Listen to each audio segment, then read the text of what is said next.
Conectando Ideas, el espacio donde la arquitectura y el diseño se encuentran para explorar el mundo que nos rodea. Soy Alex Briviesca y cada semana nos sumergiremos en conversaciones inspiradoras, descubriendo las historias detrás de los espacios que habitamos y los objetos que utilizamos. Las palabras no solo tienen definiciones. Las palabras se refieren a las cosas, pero también son cosas o hacen cosas. Son el armazón que estructura nuestra manera de entender e intentar transformar lo que nos rodea. Esas palabras que son el límite de nuestros mundos. Yo soy Carmen Valle y acompáñanos en este episodio. Desde la grandeza de los rascacielos hasta la sencillez de una silla ergonómica, cada elemento tiene una historia, una idea, un propósito. Aquí conectamos esas ideas para entender mejor cómo el diseño y la arquitectura dan forma a nuestra vida cotidiana y a nuestro futuro. Soy Leti Villanueva, acompáñame en este viaje de descubrimiento y creatividad. Comencemos. Hola, ¿qué tal? Pues estamos de vuelta en nuestro segundo episodio de Conectando Ideas.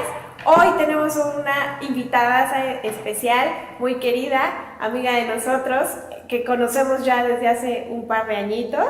Andy, ¿te quieres presentar? Hola, mucho gusto. Mi nombre es Andrea Vidal. Egresé de la Facultad de Arquitectura el año pasado y tuve la oportunidad de colaborar en un despacho de interiores. Y por supuesto, mis profesores, mis mentores, el profe Leti y el profe Alejandro.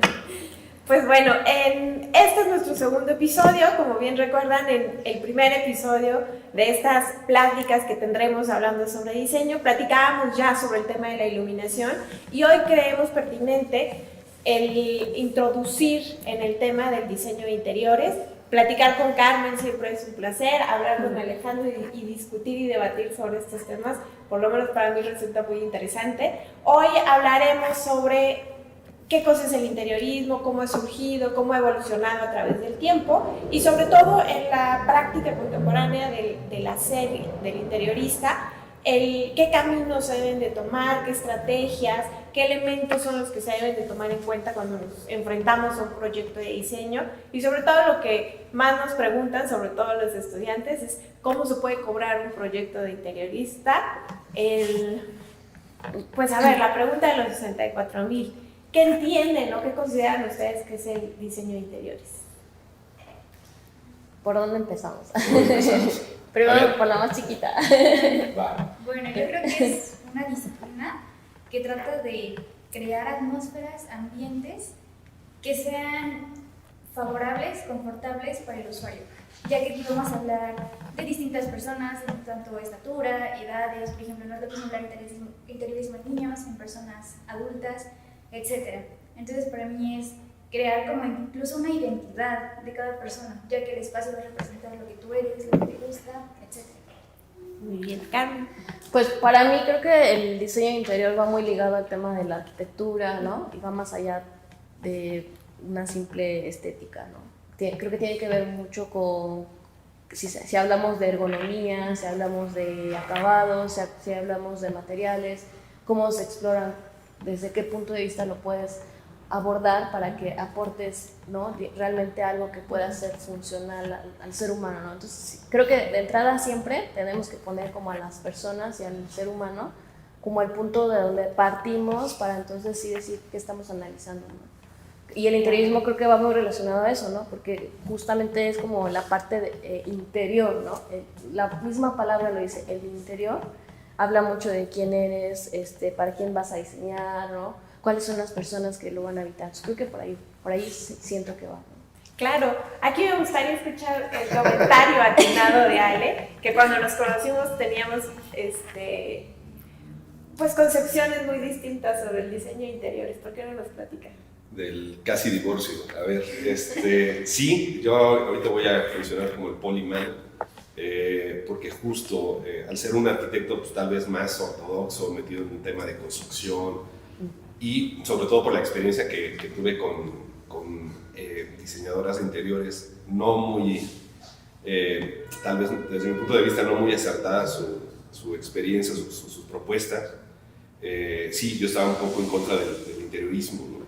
Yo lo veía como algo ajeno a la arquitectura, repito otra vez la experiencia que tuve con ciertas personas donde llegaban tal vez con un desconocimiento de arquitectura y entonces llegaban con ciertos estilos, a imponer estilos, a hacer un poquito un collage, ¿no? Y su propuesta era pues, llegar con una revista. Entonces, ¿qué le gusta al cliente? Ah, pues esta sala de esta revista. Y entonces diseñaban la sala de una manera, el comedor con otro estilo, y así, las recámaras con otro estilo, pero eran espacios arquitectónicos comunicados. Entonces, pues era una mezcolanza terrible. Entonces, la verdad es que sí me peleé con varias interioristas hasta que te conocí y entonces tuve que hacer las paces con el interiorismo. Más allá de eso fue, de alguna manera me fuiste enseñando, me fuiste educando, enseñando muchas más cosas, arquitectos de renombre que se meten en el interior y entonces pude establecer esta conexión entre el interior y la arquitectura y ahora lo veo como un todo. Es que creo que has dado en el clavo, o sea, dijiste, lo veía como algo aparte. ¿En qué momento el interiorismo se separa de su columna vertebral, que es como tal la arquitectura? Yo siempre, cuando abordo este tema con mis estudiantes, lo primero que les hago ver, más que preguntar, es el inicio de la historia de la arquitectura. ¿Cómo surge la arquitectura? Los arquitectos eran integrales, veían el proyecto desde todos los ángulos. De hecho, creo que era una persona la que regía todo el proyecto, la que tenía que ver con el estudio del sitio, la localización, el estudio de la luz, y obviamente iba abordando todos estos procesos desde el diseño, la construcción, hasta que se entregaban prácticamente las llaves del inmueble. Entonces, esta persona, este arquitecto, se dedicaba a ver hasta los últimos detalles, que eran el diseño inmobiliario, el tema de control solar, traducido en cortinas. Pero ¿en qué momento la arquitectura decidió empezar a sectorizar estas ramas, por decirlo así, del diseño? Y entonces decidimos que el diseño de interiores era algo aparte, incluso ajeno a la arquitectura, cuando realmente es algo que nos ha acompañado desde la arquitectura por sí misma. Yo creo que pasa como todo, ¿no? Cuando algo no te gusta, muchas veces por desconocimiento. Y los arquitectos somos muy sosos para el interiorismo, ¿no? Para el interiorismo, para diseñar el interior. Pues esta excusa de utilizar minimalismo, ¿no? Mal empleado, ¿no? Decía Sushi Kobari, este diseño es minimalista, pues es el mínimo esfuerzo, el mínimo pensar, el mínimo diseñar. Entonces a veces pasa eso. Para nosotros es muy fácil hacer un espacio blanco, lo más puro posible, etc. Y muchas veces desconectamos, lo que decía Andy, al usuario. Entonces me ha pasado que he platicado con fotógrafos, apenas platiqué con un amigo fotógrafo y me decía, es que hay que tomar fotos antes de que lleguen los clientes porque te lo desbaratan. Sí, la mudanza. Bueno, llega la mudanza y te desbaratan tu espacio arquitectónico. A ver, entonces estás diseñando mal, porque no estás diseñando con el cliente, estás diseñando por tu ego, y la fotografía es para tu ego, para tener el espacio público, pero el espacio limpio, pero no es una realidad con el usuario. Es que creo que caemos en ese error. Terminamos diseñando cajitas, contenedores que pueden tener un discurso o ir caminando sobre un punto, y al final, cuando llegamos y le empezamos a meter cositas, le hace mobiliario, le hace usuario, entonces empiezan a hacer cortocircuito porque ya no tienen nada que ver una cosa con la otra. Y creo que está muy mal el que sigamos pensando de esa manera y que no regresemos a esa antigua forma de hacer las cosas de manera integral. Saber que ese contenedor, ese espacio, esos elementos que estás configurando van a recibir otros elementos con los cuales pues se va a interactuar día con día. Sí, creo que ahí tiene que ver el tema de la apropiación del espacio, ¿no? Y pues obviamente quien lo habita es la persona que va a vivir ahí, ¿no? Entonces podrías tú diseñar en base a me gusta esto, quiero ver esto, o como arquitectos o diseñadores analizamos que sí, la orientación, la luz, ¿no? Pero realmente la persona que va a estar viviendo ese lugar es quien va a decir, bueno, o sea, si yo quiero tener una computadora aquí porque este es mi espacio y me gusta muchísimo estar aquí, ese va a ser el punto en el que él se va a sentir más cómodo, ¿no? Con más a lo mejor creatividad para poder hacer sus cosas. A lo mejor tú le dijiste, bueno, yo quiero que en tu habitación exista un espacio para que puedas trabajar, ¿no? Pero ¿qué tal si él dice, no, o sea, mi habitación es mi habitación y hasta ahí, ¿no? No me toques ese espacio para meter cosas de trabajo, porque voy a llegar y voy a seguir trabajando, ¿no? Entonces dices, ok, ¿qué otra cosa le puedes diseñar? Entonces como que empiezas a adaptar todas esas cualidades, ¿no? Esas características que a lo mejor la persona quiere, ¿no? Porque le gusta el amarillo, porque le gusta el rosa, porque se identifica con algo. Y eso es parte como que de lo que él al final va a poder concebir y llamarle hasta confort, ¿no? O sea, entonces ya empiezas a acercarte más como a esa parte interna, ¿no? Esa fidelidad que tiene cada uno. Claro, y en ese entendido, porque en este podcast amamos a los usuarios y los tomamos en cuenta de forma determinante en el momento en el que hacemos proyectos, ¿qué elementos deberíamos de tomar en cuenta para lograr que el usuario se sienta a gusto, feliz, satisfecho, realizado en cualquier espacio en el que esté, ya sea trabajo, casa, diversión? ¿Qué elementos debemos de tomar en cuenta? Es que justo el título de este podcast o de este capítulo es atmósferas, ¿no? Atmósferas y confort, ¿no? Entonces, el confort hay que entenderlo desde 3 puntos de vista. Siempre hablamos de eso, ¿no? Del confort físico, del psicológico y del biológico. Entonces, pues no es solamente diseñar con el color que le gusta o con el estilo que le gusta, sino interrelacionar cada uno de los elementos. El tema de la luz, que maneja perfectamente Carmen, sí, el tema de los mobiliarios, y si bien puede estar un estilo por cuestión de gustos, creo que en general debe haber una conexión para generar una atmósfera que sea concurrente, tanto el interior como la persona, y la arquitectura en general, la luz exterior, la luz interior, ¿no? Artificial, etc.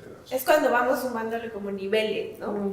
A nuestra capacidad como diseñadores, porque ya no solamente es tomar en cuenta cuestiones de percepción lumínica, hay que tomar en cuenta qué materiales vamos a utilizar, qué temperatura queremos lograr o proporcionar al usuario, qué mobiliario, qué actividades van a llevar a cabo. Olores, ¿no? Olores, por supuesto. Entonces, Andy, tú que ya te has enfrentado a estos procesos de diseño en la vida profesional, ¿cuál crees que es el elemento de pronto más complicado de tomar en cuenta en el momento del diseño? Yo creo que a veces es que ni los mismos usuarios saben qué es lo que necesitan. Y eso es lo más complicado, pero también lo más bonito, porque ahí entra como que el ser empático con ellos, como ponerte a pensar, a lo mejor tú no sabes que para estudiar necesitas cierto tipo de luz, ¿por qué no puedes usar el mismo el que vas a usar para cuando vas a dormir?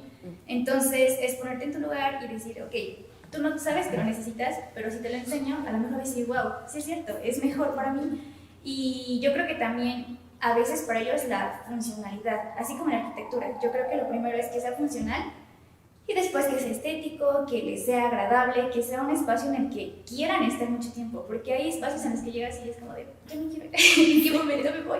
O por ejemplo, la silla es incómoda, o por ejemplo, en mi caso, que yo tengo la estatura promedio mexicana, a veces las sillas no, o sea, están hechas de una manera, ¿cómo se dice?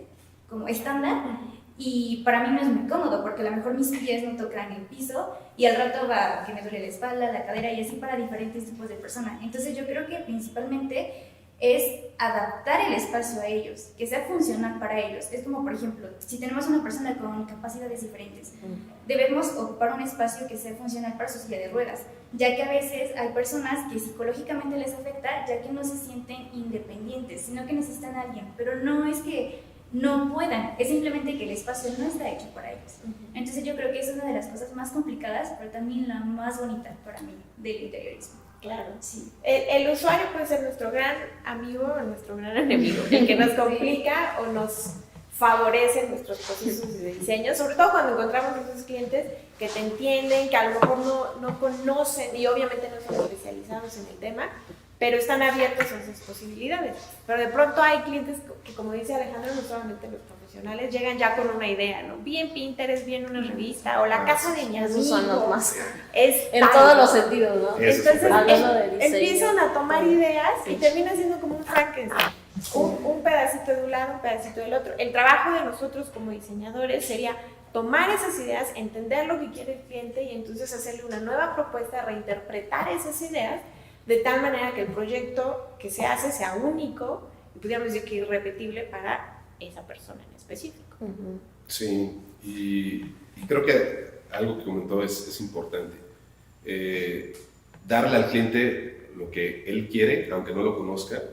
Aunque no sepa que lo necesita. Aunque no sepa que lo necesita, pero también hay otra parte importante a nivel arquitectónico y a nivel espacial, que es el aprovechamiento de cada uno de los espacios, ¿no? Porque muchas veces se proyecta, o sea, por ejemplo, un estudio o una sala casi porque se tiene que proyectar una sala y no se consigue una casa sin una sala. Pero si hacemos un estudio, ¿cuánto tiempo pasas en una sala? ¿Realmente la aprovechas o no? ¿O cómo la aprovechas? ¿O cómo la vas a utilizar? Es decir, ¿qué función va a tener? ¿Va a ser realmente un tema social? O a lo mejor el cuate no tiene fiestas y a lo mejor lo va a ocupar la sala para leer. Entonces, el mobiliario tendrá que ser diferente, la iluminación tendrá que ser diferente. Y esa concientización es la que creo que hay que trabajar mucho y sí quitar los egos, ¿no? Creo que el enemigo más importante, más complicado, no es el usuario, sino es uno mismo, ¿no? Sí, como diseñador, saber que lo diseñas para ti. Uh-huh. Estás planteando un estilo propio, personal, pero que al final de cuentas tiene que favorecer a quien realmente va a usar ese espacio, ¿no? Sí. Carmen, no me vas a dejar mentir, el tema del diseño tiene que ver mucho con el confort, y tiene que ser el confort biológico y el confort psicológico. El psicológico lo logramos considerando diferentes aspectos, incluidos la iluminación, pero también debemos de tomar en cuenta, como decía Ale, por ejemplo, los olores. ¿Qué tan a gusto me siento en un espacio si todo el tiempo a lo mejor me llega el olor del río que pasa por afuera y está contaminado? Sí, creo que a veces, o sea, lo que sucede mucho con los usuarios o con el cliente es que lo desconoce. Cuando lo desconoce y no sabe cómo poder conseguir eso, nuestra obligación o nuestra función o nuestra forma de ayudarlo es esa, ¿no?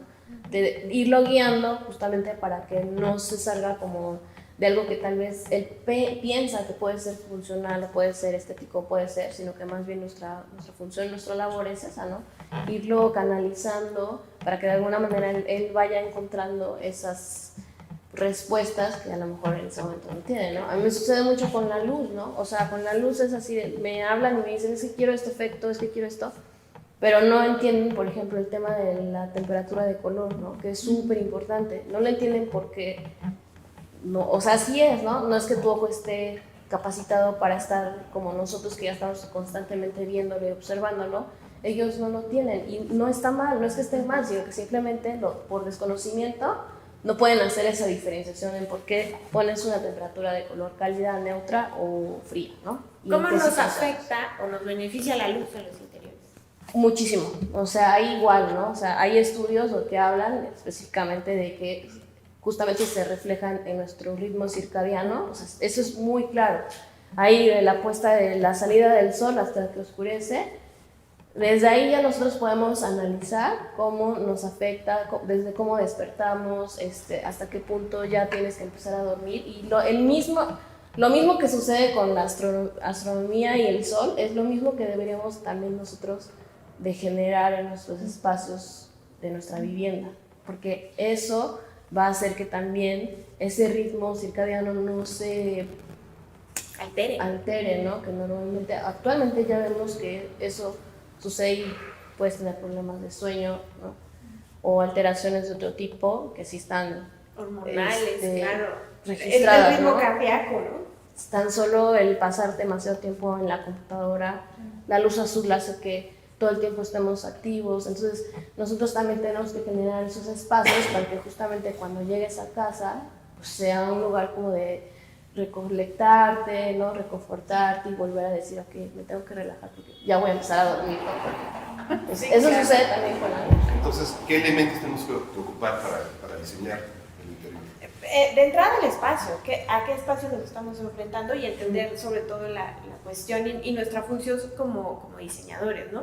Debemos tener esa capacidad de saber manipular el espacio, bueno, primero crearlo, si partimos desde cero, y si nos enfrentamos a algún tipo de intervención, el poder manipular el espacio con el que nos encontramos. Entonces, el ser arquitecto de interiores te ayuda a que tienes como todo el conocimiento técnico.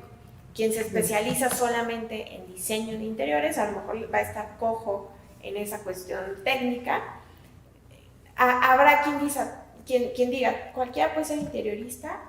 Yo creo que sí, es un tema de diseño, es un tema de percepción y pudiéramos decir de gusto, pero hay que seguir ciertos patrones, hay que tener un ojo como más sensible, más entrenado, ¿no? Porque van a decir, es que yo tengo mi tía abuela que diseña increíble y no estudió nada.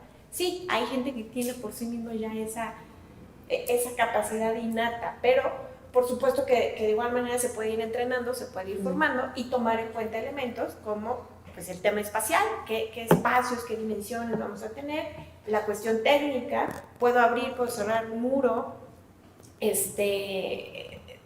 cuestiones más a lo mejor complejas como demoliciones, y desde la parte más, pues podríamos decir atractiva, más estética, más sensible, el saber trabajar con el tema de la luz, de los sonidos, de la temperatura, desde el punto de vista intangible, no lo podemos tocar, pero existe y nos hace sentir de una manera, y desde el otro punto de vista, los materiales, qué tipo de materiales vamos a utilizar, qué aspecto le van a dar al espacio, y de ahí van los elementos, sillas, sillones, camas, edredones, cortinas, textiles. Entonces todos estos elementos que vamos a ir sumando, por eso digo que siempre vamos agregando un grado de dificultad, tienen que trabajar de una forma equilibrada, porque solamente encontrando como ese punto exacto, ese equilibrio, es cuando entramos a un espacio y decimos, ¡ay, qué bonito! No sabemos por qué le gusta a más que a menos, pero es por eso, porque encontramos un equilibrio. Cuando tenemos de repente algo que dices, ¡ay, como que no me siento bien en este espacio!, es porque uno de estos elementos está fallando, y que probablemente para ese usuario que no se siente a gusto, es muy importante. A lo mejor el tema de la temperatura, a lo mejor el tema de los olores, el uso de los colores. Eso es bien importante, afecta mucho la iluminación sobre los colores y el cómo nos hacen sentir. Sobre los materiales. Sobre los materiales por sí mismos, ¿no? Sí, entonces yo creo que el primer paso, de alguna manera, sería, retomando el tema de atmósferas, de Peter Zumthor, de Palasma, ¿no? Desconectar lo visual o ponerle, ¿no?, una pausa a lo visual y pensar en los otros sentidos, ¿no? Pinterest sería maravilloso si pudiera comunicar olores y sonidos y demás, pero como no solamente es una imagen, entonces ahí terminamos de alguna manera copiando algo visual, pero descontextualizando justo los olores, la temperatura, el rollo. Entonces yo creo que hay que hacer eso, ¿no? Quitarnos un poquito el tema visual y pensar más en los otros sentidos. Sobre todo, no sé qué opinas, Andy, el cómo te involucras en la selección de colores para un proyecto. Hay gente quien dice, pues es que el color es un tema psicológico, o el color es un tema de percepción, como también un poco más establecido. Yo, en este caso particular con el uso del color, soy más de la parte técnica. ¿Cuál es la teoría del color? ¿Cuáles son los colores que nuestro ojo recibe de primera impresión? Que es el rojo, por eso nos cansa si estamos enfrentados a él mucho tiempo. Más que una cuestión psicológica, que muchas veces hay diseñadores que caen, yo digo, en ese error, no quiere decir que así sea, pero así lo considero, el decir es que el rojo es pasión. A lo largo del tiempo mucha gente, o desde el punto de vista de la psicología, se le han puesto como estigmas a los colores, cuando creo que los colores es mucho más que eso, ¿no? ¿Tú qué opinas, Santa? Sí, yo también creo que va más de la parte técnica, también para mí, y también depende del espacio, porque a lo mejor hay usuarios que dicen, no, pero es que a mí me encantan los colores vibrantes, y su espacio a lo mejor es muy pequeñito, entonces, pero no te va a beneficiar, o sea, yo no tengo problema con usarlo, el problema es que a la larga, a lo mejor ni para ti va a ser agradable. Entonces yo creo que sí va muy de la mano, como por ejemplo hacer renders, entonces ellos ya se pueden hacer como, dar una idea de, sí es cierto, como que se hizo más pequeño el espacio, o no me gusta la manera en la que refleja la luz natural, etcétera, o por ejemplo cómo cambian los colores, porque ya con la luz el tono no se va a ver igual, entonces ya pues sí, a lo mejor no me agrada tanto, a lo mejor vamos por colores más tierra, más neutros, que también son, bueno, para mí son como más tranquilos, como que te relajan, no son tan pesados como los colores vibrantes. No tengo nada en contra de los colores vibrantes, pero para sí mí son los colores. Claro, pero sí, sí, para mí son un poquito más pesados, y más cuando son, le digo, como espacios más pequeños, y luego quieren meter, por ejemplo, mobiliario de colores que a lo mejor sí hacen contraste, pero igual vamos a lo mismo de la luz, y ya no hace como match todo termina como siendo, como había dicho el profe hace un rato, un Frankenstein terrible, y ya al rato pues ni a los mismos usuarios les termina gustando. Entonces yo creo que sí, yo creo que sí me voy más por la parte técnica también. Es que es eso, no podemos estigmatizar un color, de decir es que el naranja forzosamente te da hambre. Pues puede ser que no, y que a mí o a cualquier otra persona no le afecte el color naranja, aunque los libros de psicología digan que el color naranja abre el apetito, ¿no? Yo voy a hacer una aclaración. no hay ningún libro por lo menos yo no he encontrado ningún libro de psicología serio, académico, que hable de eso. O sea, hay libros, ¿no?, que X persona escribe y la teoría del color y entonces hace esas características, pero un libro científico que hable de la relación de la psicología y el color, yo no he encontrado, y mira que me clavé en el tema, por el tema de la maestría, no he encontrado ninguno.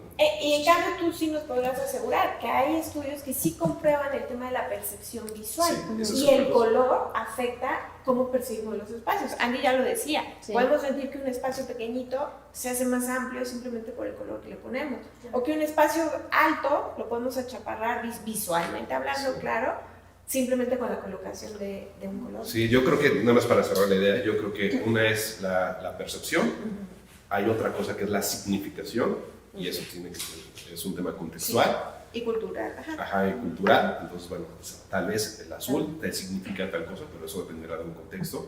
No hay una conexión psicológica comprobada, no es un tema neuronal. Yo creo que sí habría que marcar esa diferencia para poder hablar con el cliente y decir, ok, para ti, ¿qué significa el azul?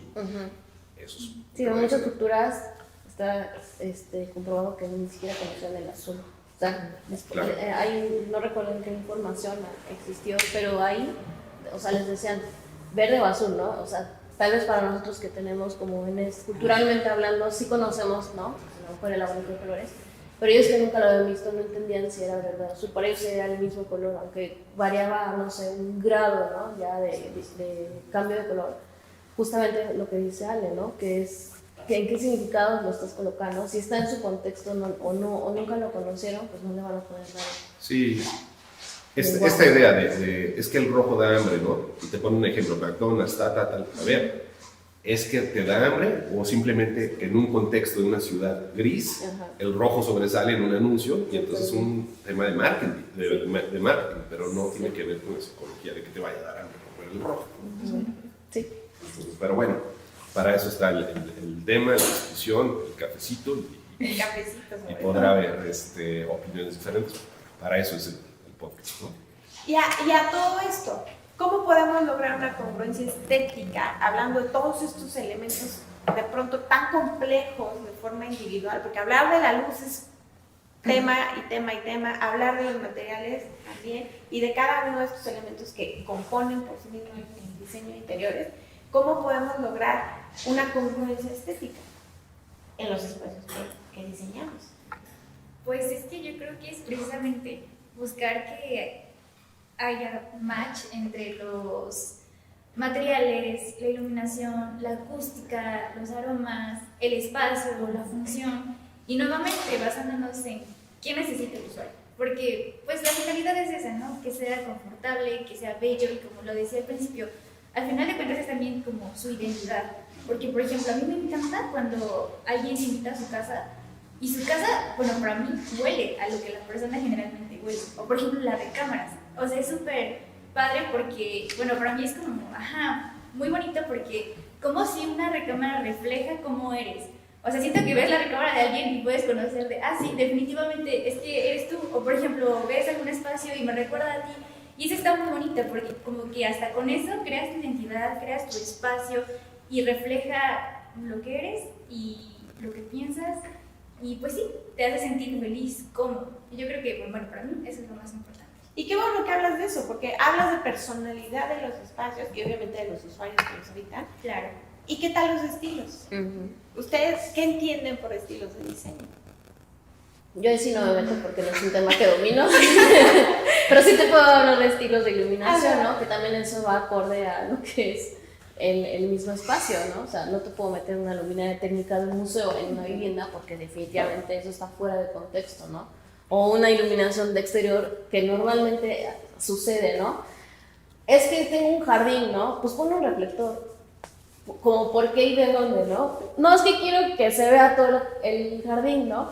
Y entonces empiezas a hablar con el cliente y le dices, a ver, aquí hay más cosas que tú puedes observar, ¿no? Tu vegetación, por dónde están los senderos, ¿no? Por dónde caminas, la misma arquitectura de tu casa, ¿no? Entonces, creo que por ahí es como empezar a analizar también, ¿no? Estilos de luminaria también existen, ¿no? Ejemplo, los decorativos, que son súper importantes en el diseño de interiores, en donde empiezas a abarcar una lámpara de piso para que funciona, una lámpara de escritorio para que funciona, todos esos elementos, una lámpara para comedor para que funciona, ¿no? Entonces todos esos elementos igual van ligados a un estilo que seguramente la casa va adaptando o el interiorista va adaptando, y entonces ahí entramos de la mano con ustedes, ¿no?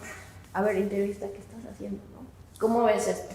Propuestas, acabados, materiales, diseños, colores, luz, en fin, son muchas cosas que empiezas ya como a interactuar, ¿no?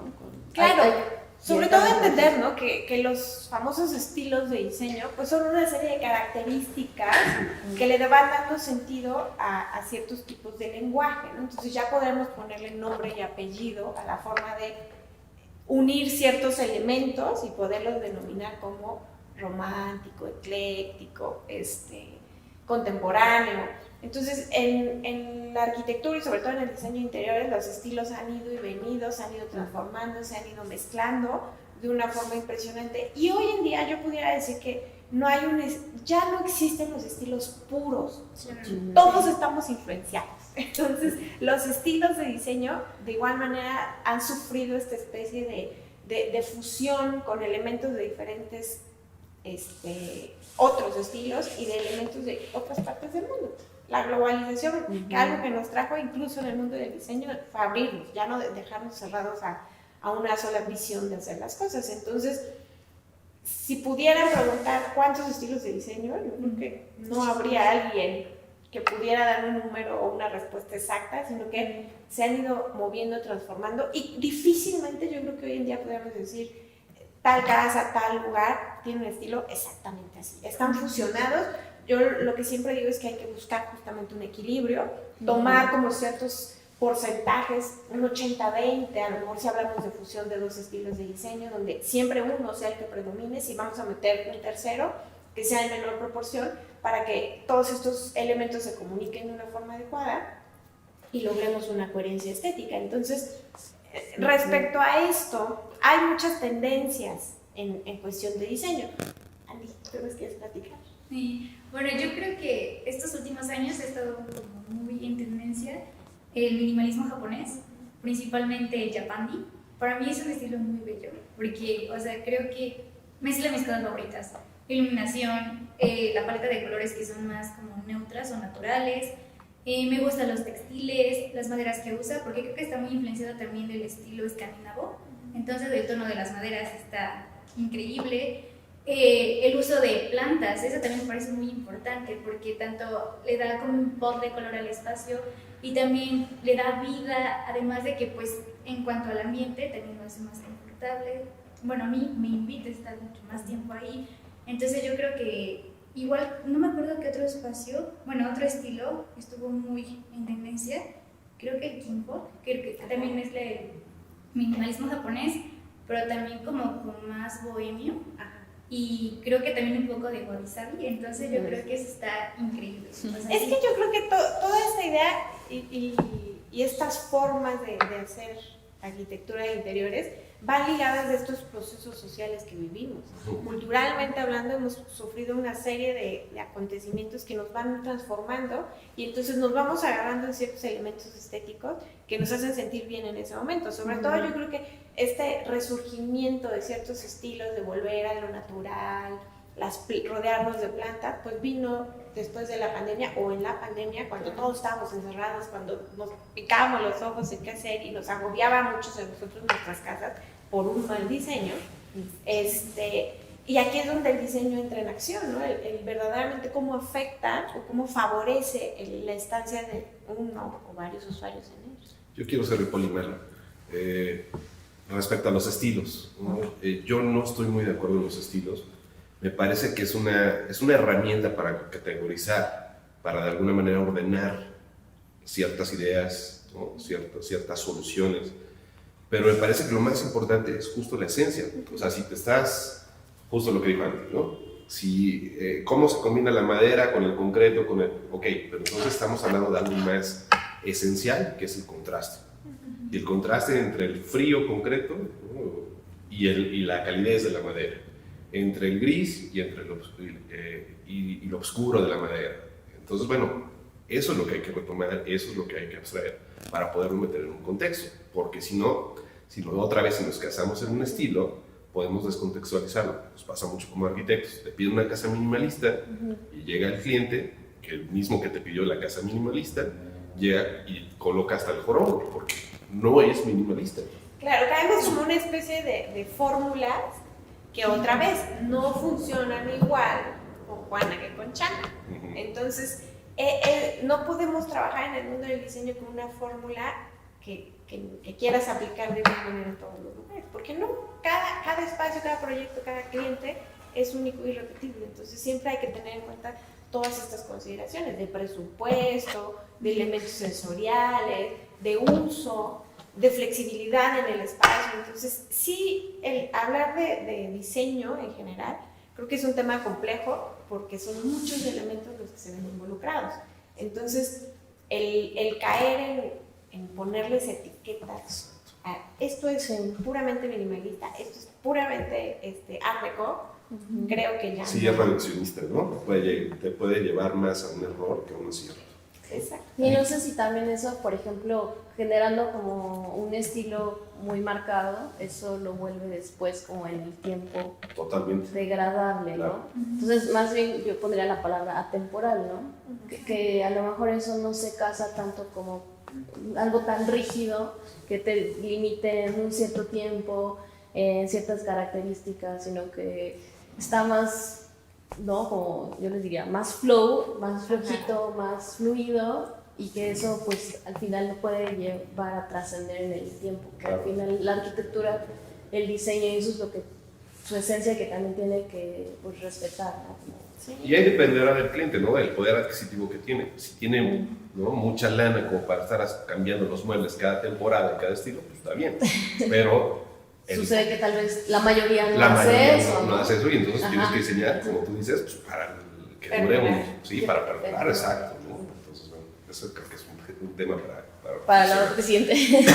Claro, aquí nos gusta mucho platicar, como sabes, ya se pudieron dar cuenta. Y la verdad es que es complejo seleccionar los temas porque nos gusta tanto, nos apasiona, que de verdad nos podemos ir como por cada uno de los caminitos que nos puede dar el diseño, y nos podemos perder. Entonces, para evitar perdernos y guiar un poquito, sobre todo si nos están escuchando estudiantes de arquitectura, el poderles empezar a dar parámetros.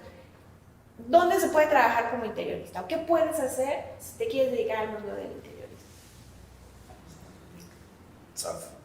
La experta. Sí, le damos la palabra. Bueno, qué gachos, ¿verdad? Pues bueno, el trabajar como interiorista tampoco quiere decir que otra vez estás estigmatizado y ya solamente te puedes dedicar a escoger cojines y cortinas, porque también ese es un estigma bien grande. Sí. O sea, de repente los mismos hombres dicen, no, yo no me quiero dedicar a eso porque eso es de niñas. Cuando la realidad es que no, es un sentido estético, no es un sentido reduccionista otra vez a escoger cojines. Entonces, ¿dónde se pueden dedicar al interiorismo? Como va de la mano de la arquitectura, mejor dicho, no es aparte de la arquitectura, sino forma parte de el continuar en la creación de espacios. El interiorismo incluso puede traspasar ese límite difuso entre el interior y el exterior, porque sigues esos mismos criterios de diseño. Entonces puedes hacer proyectos dependiendo del uso de la arquitectura. El más común obviamente es para vivienda, pero se puede trabajar un interiorismo comercial donde te adaptes a la imagen de la marca, de la empresa para la cual vas a trabajar. Puedes hacer diseño de tiendas, que a lo mejor es una rama del diseño también muy interesante y muy llamativa, que ojalá en otro podcast abordemos. Podemos dedicarnos al diseño de mobiliario, porque te puedes especializar en esa rama siendo interiorista. El diseño de tapetes, hablar de tapetes en el interiorismo también es todo un tema, todo un mundo, ¿no? Obviamente, ya dije, el diseño comercial, para la rama hotelera, restaurantes, todos y cada uno. Oficinas. Yo tengo muchos clientes que te piden el diseño interior de la oficina, de la gerencia. Y todas estas ramas tienen sus complejidades, porque tienes que servir a un cliente y a un usuario, que muchas veces cuando sales del tema de vivienda, cambian por completo. No es la misma persona la que te está contratando y la que te está pidiendo ciertas cosas que la que va a habitar, disfrutar o sufrir el espacio. Entonces, todas y cada una de estas proyectos a los que nos enfrentamos o nos podemos enfrentar en el interiorismo, pues tiene su complejidad. Sí, es la carta de presentación, ¿no? Claro. O sea, no es lo mismo llegar a una sala de juntas fría, a una sala de juntas que impone o elegante, simplemente cómo afecta la negociación. Claro. Es abismal. Sí. ¿Les parece a lo mejor hablar de temas más escabrosos como el cuánto podemos cobrar siendo interioristas? Porque además es una realidad, aquí no somos capitalistas y no nos interesa, pero es una realidad que necesitamos vivir. Entonces, ¿creen o consideran que el interiorismo te dé para vivir? Y es algo que no enseñan en las escuelas normalmente, ¿no? Entonces, a ver, yo creo que sí da para vivir. Yo conozco personas que, ¿no?, que viven muy bien de eso. Creo que la gran ventaja, a diferencia del tema que platicamos la vez pasada, que fue luz o iluminación, creo que aquí, al ser algo tangible, algo material, es mucho más fácil cobrar. Ponerle el costo, ¿no? Sí, Presupuesto. porque hay un presupuesto mucho más palpable, no hay un techo financiero, hay un, bueno, tú puedes cobrar un porcentaje por metro cuadrado, tú puedes cobrar un porcentaje por el costo de la obra. Entonces, bueno, si vas a comprar una mesa que te cuesta 10,000 pesos, pues cobras el 10%, etcétera, y sobre eso es más fácil. El cliente también lo entiende, ¿no? Lo entiende muchísimo mejor, ¿no? Son de los rubros que sí podrían estar involucrados cuando haces un presupuesto de obra. Sí. Es más fácil integrar un diseño de interiores que una iluminación. Muchísimo Eso sí lo he visto. Muchísimo. ¿No? Porque la iluminación es así, pues no, solamente con la ingeniería eléctrica, ¿no? Pero aquí sí, siento que es así como de, aquí está el presupuesto para mobiliario incluso, ¿no? Cuando se trata de oficinas. Hablando de acabados, seguramente lo mismo, ¿no? Porque entonces entras de la mano con que, a ver, esta oficina como la quiero, bueno, necesitas ciertos materiales y te van a costar tanto, ¿no? Pero para eso, primero se hace una planeación, un diseño que responda a las necesidades pues, del mismo usuario del espacio, ¿no? Un presupuesto del mobiliario y de todo lo que vas a intervenir. Y entonces, sobre eso hay dos maneras, ¿no? Un porcentaje. Algunos lo hacen por metro cuadrado, pero normalmente en interiorismo es por costo de obra. ¿Sí? Corrígeme si no. Sí. ¿No? Pues Sí, por costo de obra, que sí tiene que ver como el estilo del espacio que vas a crear, porque los materiales también van a ¿Qué estar. gama es, no? Nivel medio, ¿no? Claro. Alta gama. Entonces, sí hay que dejar como Para las cosas Dubái. claras desde un principio, como dices, un techo financiero del cual intentar no pasarse, pero de ahí ya se pueden establecer costos para un proyecto. Ahora, yo sí lo que creo es que definitivamente no podemos dejarlo a un lado como arquitectos. O sea, ya sea que contratemos a un interiorista o nosotros diseñarlo, pero tiene que ser parte fundamental. A mí me han destrozado edificios porque llegan los muebles y no hay una lectura correcta de la arquitectura del espacio, etc. Hay una incongruencia, ¿no? Como decía Andy, no hay un match. Y entonces hay dos lecturas totalmente diferentes de una contemporaneidad versus otra cosa, y entonces entra en conflicto, ¿no? Y te pueden echar a perder todo un edificio. Claro. Y para ir cerrando y antes de hacer la recomendación del libro de Lilia, a ver, me gustaría ir escuchando sus conclusiones. ¿Qué opinan del tema?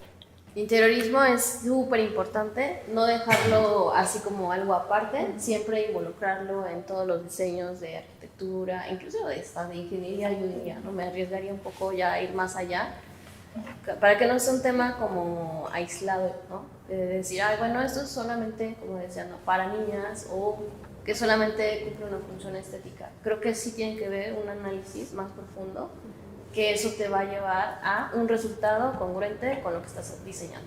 Claro. Andy. Bueno, retomando, el interiorismo no es únicamente estético, es función, es tu identidad, y también, como bien dicho anteriormente, tiene que ir de la mano. No puede ser totalmente diferente el mejor edificio en el que estás habitando y que no haya congruencia con el interior, porque al final de cuentas todo es un hilo, ¿no? Es una comunicación. No puedes decirme que acá hay una cosa y esto significa algo totalmente diferente, porque entonces no funciona, no es bello, no te invita a querer estar ahí. Ok. Sí. Yo concluiría que es importante tomar todos los sentidos para generar realmente atmósferas y caer en un confort físico, psicológico y biológico que nos dé una mejor calidad de vida. Claro, yo creo que el interiorismo termina llegándote al corazón, ¿no? Te ayuda a apropiarte de los espacios, sea tu casa, sea tu oficina, sea el espacio donde llegas a estudiar, hace que verdaderamente te conectes con el espacio que habitas y te sientas bien, te sientas libre, te sientas incluso inspirado, ¿no? A seguir trabajando y haciendo cosas en tu día a día. Entonces no debemos de echar en saco roto estas recomendaciones, el tomar en cuenta el diseño de interiores cuando nos enfrentamos a un proceso de diseño de espacio, en el caso en el que sean diseñadores de interiores, en el caso de que no lo sean y tengan que contratar a alguien o tengan la necesidad de decorar un espacio, busquen un especialista. Nunca va a ser un dinero echado a la basura, sino yo creo que siempre va a ser una inversión el tener de la mano a alguien que tenga esa capacidad técnica y sensible de transformar tu espacio en beneficio tuyo. Yo nada más quiero hacer un paréntesis de que esos temas los van escogiendo las personas que nos escuchan, ¿no? Entonces hemos recibido sugerencias súper interesantes, iremos hablando poco a poco. Cada semana sacaremos esa convocatoria para saber qué le interesa a las personas. Nosotros podemos tener una perspectiva, pero los que nos escuchan pues, pueden tener perspectivas diferentes, totalmente válidas. Y eso es lo padre de esto, ¿no? Nos dan otras perspectivas. Y bueno, pues al final era lo que platicábamos, ¿no? Es como echarnos un café entre todos.